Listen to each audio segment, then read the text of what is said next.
Hello, hello, it's Meredith. I'm here with our message for Tuesday, the 3rd of May, 2022. Welcome. Thank you so much for being here, everyone. I appreciate your likes, shares, subscribes, comments, emails. It's wonderful. All right, let's get into our message. We're starting with the moon phase. Our moon is new and in Gemini. We are using the After Tarot for this portion of the reading. So what does the moon phase have to offer? Our first two cards from the After Tarot. Ooh, nice. Look at this. The 7 and the 8 of Pentacles. Now, again, remember, this is the After Tarot. This is moments later in Tarot. So we have the 7. Let's take another look at that one. Usually you see this person, this character on the card looking a bit longingly at the fruit on the vine, the coins on the vine. And, you know, there's a message there about allowing things to come to fulfillment, to ripen, so that we can harvest them. And what I feel here as we look at the 7 and the 8, so we have consecutive cards, I feel that we are not prematurely picking from the harvest. I feel that we have an act of energetic investment for the oncoming. And now the 8 of coins is one of being disciplined, being a disciple of our own soulful presence and the expression of our authenticity here. And this is an aspect of self-mastery on the 8. And here the character on the card is taking a moment of appreciation for all of the investment in this discipline. Again, being a disciple of one's own soulful presence and gaining mastery there. And look at the investment off the 7 to the 8. So we also have with the 7, heaven touching earth. With the 8, we have great momentum. In this suit of coins, though, momentum moves, it's slower. There's this perception of time moving slowly in this suit. So let's remove time altogether and instead consider the evolution of our self-relationship. Let's see where this energy is going. Right into the Queen of Wands. Oh, I love that she's been so present in our readings lately. There's Miss Fire, Aries, Leo, Sagittarius right there. And I feel her presence on the throne here in the cards as a celebration of her mastery. She's a passionate queen. She is robust and she is, I consider her to be quite sassy, with grace and with tact. And another aspect of her presence that I so appreciate is that she really does speak her truth. She does it with creativity, she does it with flair, and she also says what everybody else is thinking anyway.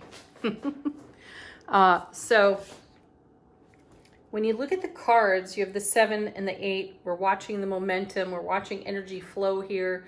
We're in appreciation of our own self-mastery, and then that's confirmed by the fire and the passion of this queen. It's gorgeous energy. So this is a day to celebrate your own self and all that you are in accomplishment with at this time. And then, look at this, the King. So a matched set here. So we have divine feminine, divine masculine, and these two, look at how they sit here in the reading. Don't they look like a portal? With their each holding their wands. I'm also getting a message that we have one another's back. So we are in support of one another. I'm feeling that. I also feel us stepping through this gateway of wands into greater self-mastery in our own divine feminine, divine masculine. I actually feel the presence of the Emperor and the Empress here. I wouldn't be surprised if we see them in the reading somewhere along the way. And I feel a message here of fresh opportunity, fresh creativity, fresh inspiration. It's all brand new is what I'm getting off these cards. And it is of our own making. These are ideas that have come to us. Now, we recently saw the Seven of Cups, and that's my spoiled for choice card. You know, there are so many options. How do we choose? Ultimately, we break it down, process of elimination, by following our heart, right? And I feel that this layout of cards is demonstrating how we've done that off our recent Seven of Cups. I think it was in a reading last week. You can go back and check through them if you wish. But I feel we're witnessing our own evolution as we move into our creative fire here. So we're stepping through a new gateway. Next we have, yeah, look at this, the Chariot. And it's moving. It is in motion. We are going forward. And you know that the Chariot is all about dynamic movement, no hesitation, more harmony, more balance here. I was saying I felt the presence of the Emperor and the Empress, and the Charioteer is their child. So we do have the essence of the Emperor, the Empress here, and I feel that we are bringing our collective wisdom to our creative ideas. And again, that's a message that we get in repeat out of the cards recently, because, you know, we've seen some pages as well. They're untried, they're untested. They have a fresh new perspective, and they're willing to embark on a new journey. I feel that in this reading. I feel the momentum in this 8. We are making something real. We are inspired to make something out of what was once nothing. We're pulling from the creative ether and making something real. As in, at one time, these cards were someone's dream. They were an idea. They were a spark of inspiration, and now they have been created, you know, on paper. An artist drew the images. Somebody wrote the meanings, right? They made it real. And I feel that process here in these cards.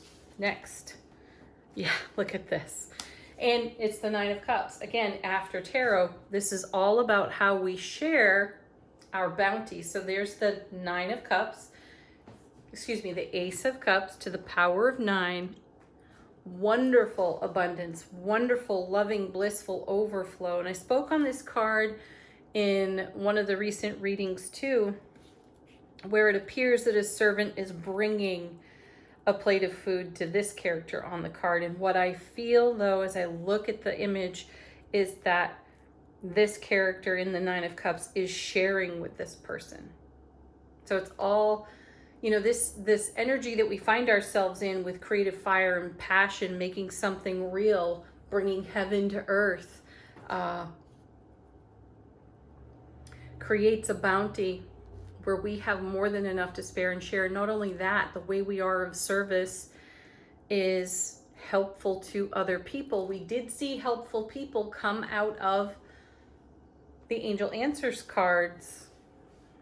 Maybe it was in yesterday's reading or out of the eclipse reading. Regardless, it was recent. And some of what we're doing and how we are creating is a way to be of service to many. Let's take a look at the other side of the reading here, the energy atmosphere of the day. Our first card is, yeah, there it is. The Magician, as above, so below. This is making something real. We are pulling right down out of the ethers everything that we require. We have plenty of resource here to invest in our creative fire and passion and how we are of service. And how we are of service is dynamically blessing us because we're grounded, we're solid, we're sovereign. And we have this energy to share with our divine counterparts in the here and now. Wonderful. Okay, let's see what's next. We have another 8, the 8 of Wands, and it came with the Hanged Man. What an amazing lineup of cards. So, gosh, look at the Magician. Just pay attention for a moment. to the artwork in the way it's laid out here in the reading, and you can see the message yourself. The Eight of Wands is a communication card. It is a super stable, happy foundation as well. It's the Four of Wands doubled. So wonderful stability, solid incoming information, like a downloaded intuitive message that brings us enlightenment because we are so present, Hanged Man. We've paused to allow for enlightenment, and look how we're receiving that. We're just pulling it right out of the ether here and directing it to our super stable foundation. The Eight of Wands is also a marriage card, so it's all about how energy comes together for us, and we are allowing the intuitive psychic download to enlighten us so that we can weave the energy together in a way that really is of service not only to ourselves but everyone connected to us. That's true magic, isn't it? And then look at this. Talk about enlightenment. The halo around the head of the Hanged Man is the light of the sun here. Now, the light of the sun, as you know, does shine into and illuminate the subconscious. And I feel like this illumination is the intuitive download that we're receiving right out of the subconscious. And I feel like we're pulling energy up by its roots there on the 7 and doing something with it, making something of it that is such a blessing. 9 of Cups. Whoa. And you know that the sun is the happiest card in tarot. It's love and blessings all day long. Wow. Okay, next 2 cards. Beautiful. We have the Three of Wands, which I feel connects nicely to the Chariot because the Two of Wands is a portal. We see that here with the King and the Queen over on the moon phase side. And it's a portal we step through into a whole new world of experience. And that's something many of us have manifested and prayed for, Magician, and now it is coming into being. That's fantastic energy. So the Three of Wands is about putting down roots on the other side of that portal. And we're talking about that over on this side. We're pulling things up by their roots out of the subconscious, planting them in the here and now on this foundation and making real magic of it for ourselves, living heaven on earth in the illumination of the sun. The Three of Wands comes with the Six of Swords, yet another great connection to the momentum of the 8s here in the reading, and also the Chariot. The Six of Swords is deliberately choosing the highest and greatest potential for ourselves. And we're moving in that direction consistently. And then we have the Wheel of Fortune. How sweet is that? Wow. Divine delivery system at its finest. And, you know, this energy just moves so gracefully with the totality of the message here. So, divine delivery system bringing to us on our foundation exactly what the Magician is pointing out, everything that we are in service to and for over here, happening in the light and the momentum of the illumination of the sun. That's really gorgeous energy. Oh, I did skip over the message from our soulful presence. Let's see what that is. And we have change. Oh, I like this. It speaks to alchemy. We've seen temperance recently as well. And oh my gosh, I think I recently said something about shedding a spiritual skin too. Like we're molting here. Though that's really about us making way. You know, you could consider that almost a Tower card and a Temperance card together. We have to make way for what we're actually building and putting on our foundation. We have to have some kind of inspired divine design here. And we're witnessing that in evolution while simultaneously being in the here and now and taking action on it all. Pausing at random moments to garner our gains and channel in the enlightenment we require to keep going, to keep moving in this direction. Let's see what's on the bottom of the deck. Our first card is Four of Swords. I like this. This though, oh, wow, hold on. The next card is the Knight of Swords. Yeah, that confirms what I was just sensing. The Four of Swords is a card about peace, relaxation, rest for the spiritual warrior. And I feel on this side of the recent eclipse, we are charging out of the gate like the Knight of Swords here. We are in motion. We are in action. There's no more active knight in tarot than this one. And he continues to crack me up every time I see him. He gets my funny bone. Anyway, it is dynamic movement forward. There's a lot of it here in the King and the Queen over here in the moon phase aspect. The 3, the 6, the wheel turning, the 8 of Wands. Sorry, I smell something burning. I'm just making sure I didn't leave the stove on. Okay. I also feel there's a message on the Four of Swords here that's about preparing for the oncoming. And you can see that preparation, this rest and relaxation has provided the enthusiasm and the vitality you see on the Knight. Then we have the Lovers. Choice and change. We have made all the choices in our well-balanced, harmonized inner relationship, inner divine feminine, divine masculine, King and Queen of Wands over here. We are choosing from the heart. And that union within self is blessed. You can see it here in the presence of the angel. And that's what makes our connections with our nearest and dearest flow so well and move so gracefully in this wonderful momentum. Next we have the World. Talk about fulfillment, last card out of the major arcana, and it's reward of your prior effort, reward of all your investment, reward of all the choices, the loving choices that you made to make real and lasting changes on your foundation in the way that you live and express in your world, in your connection to self. And we spoke on this again recently, that our emotional stability is where we celebrate some of the most profound life moments and how we share them within self and within others, of course. And I feel that this entire reading is a great confirmation of just how wonderful it is for us to be doing this now. Okay. Angel answers. It's very fulfilling to us, and the World card confirms that.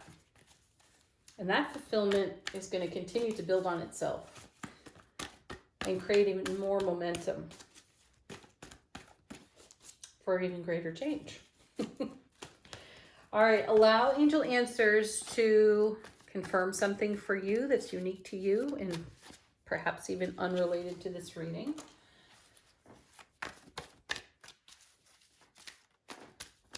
Let them answer a question for you if you have one.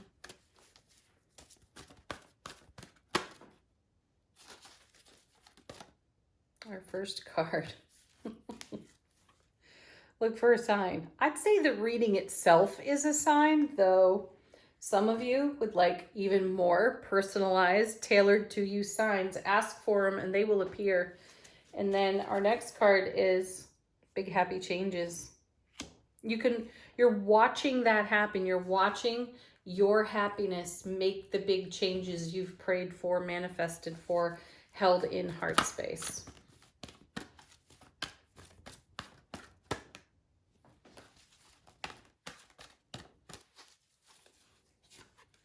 Trust.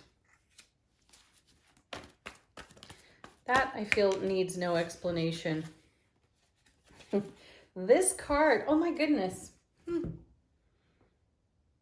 This card has been showing up quite a bit. The situation will improve. And I love seeing that message, and I love seeing it in repeat because that is great confirmation to moments ago, just speaking on how the momentum of our happiness just continues to grow and grow and fulfill, and it comes back on itself. So we keep raising the bar for ourselves. We are inspired to do just that, and it continues to create amazing reward confirmed by Wheel of Fortune and the world. And then right after that was the helpful people card. I really sense that what's going on here, what we are in creation for and with at this time, is so helpful to our life, on our foundation, in our sphere of influence, and to many others as well. Our last card in the reading comes from the Shaman's Dream Oracle. Final word, final message for the day. We have Crown Games, right use of power. You know, this is such a great message. Where are you in headspace? Check in with yourself. How many times during the reading did you consider something in terms of doubt? And were you talking yourself out of any part of this flow? Check that and be accountable to it. No judgment, just self-accountability, where you might be pulling the rug out from underneath yourself in the face of such a powerful message, questioning, wow, have I really accomplished this? Have I really created this? Emphatically, yes, you are making big, happy changes. And change comes up twice in the reading here as well. So check your headspace. What's your inner dialogue? How are you speaking over your life at this time? Are there shoulds? Are there buts? Are there tries? And is there waiting? So consider that language, and then consider a way to upgrade it, perhaps. All right, everyone, have a beautiful Tuesday. Peace, love, joy, and happiness to each and every one of you. Namaste.